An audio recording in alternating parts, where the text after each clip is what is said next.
Welcome viewer, I am Murugan S.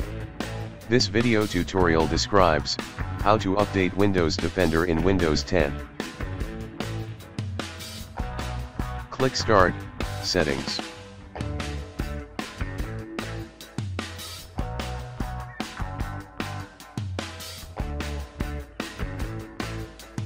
Click Update and Security.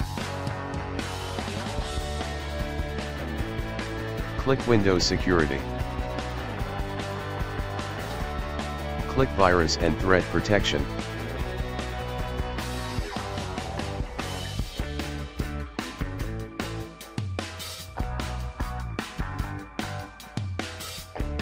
Click Virus and Threat Protection Update.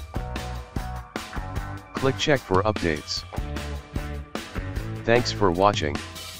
I hope this video tutorial helps to solve the problem. Please like, share and don't forget to subscribe my channel. See you next video.